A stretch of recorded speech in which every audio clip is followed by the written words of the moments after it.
Et suivez ça, parce que c'est super important de ce que nous sommes en train de vivre actuellement avec cette fausse pandémie.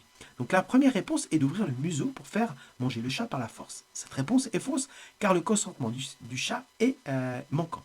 La deuxième réponse est de cacher le poivre dans le poisson.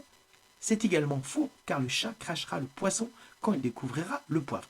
Donc, mon commentaire, les techniques communistes, je les compare comme un piano où chaque touche est une note qui active un automatisme qui produit des changements de pensée et de comportement pour contrer la religion. Pour moi, le communisme, c'est l'anti-religion synthétique de Satan, déconnecté de son pouvoir intérieur en réduisant les masses en esclavage avec le droit de se taire. La réponse marxiste-léniniste est la suivante. Nous devons répandre le poivre sur le tapis que le chat utilise régulièrement. Quand le chat se couchera sur le poivre, il ressentira l'inconfort et les picotements et il commencera à se lécher pour soulager son inconfort. Le chat obtenu est le suivant. Le chat mange, de son plein gré, qui était entièrement conditionné, manipulé, le poivre qu'il déteste dans l'ordre naturel des choses. Donc c'est ce qui s'est passé lorsque on vous a incité à vous faire piquer. Le chat n'a pas vu ni ressenti de quelque manière que ce soit une volonté extérieure l'a poussé à un acte contraire à sa nature, de manière qui accomplit cet acte spontanément et naturellement une fois qu'il était conditionné.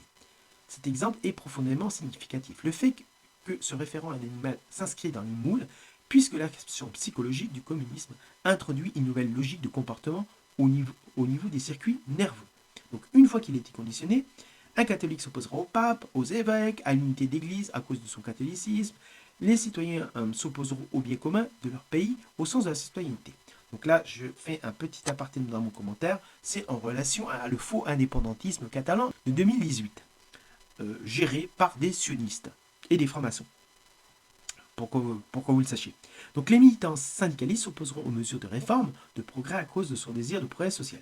Ainsi, nous voyons aussi les catholiques qui défendent habituellement les persécuteurs de l'Église, aux Français qui soutiennent régulièrement, même dans la presse, des compagnies des ennemis de la France, les travailleurs qui favorisent habituellement l'aggravation systématique des conflits sociaux et aux hommes qui refusent de révéler ou tentent de cacher l'existence d'un monde esclavagiste en URSS au monde de la justice sociale. Ainsi, le chat mange du poivre et les guerres subversives gagnent la bataille après la bataille sans que les vaincus sachent qu'ils ont été vaincus. Donc voilà, donc j'adore cet exemple tordu du poivre et du chat qui représente l'esprit tordu du communisme, des francs-maçons également et de l'élite mondiale luciférienne qui nous manipulent de cette façon. Nous votons des hommes et des femmes en politique pour nous donner des coups de bâton et nous faire du mal, que ce soit dans cette fausse démocratie corrompue et par le communisme et par la franc-maçonnerie également. Donc si vous avez aimé cette vidéo, vous avez encore 15 pages qui suivent. Donc ce PDF est gratuit, téléchargez-le. Donc j'espère que vous avez aimé cette vidéo. Partagez-la à vos amis et dans vos réseaux sociaux, par WhatsApp, par Telegram. Et de ne plus vous faire manipuler avec votre consentement. Et réveillez-vous et agissez.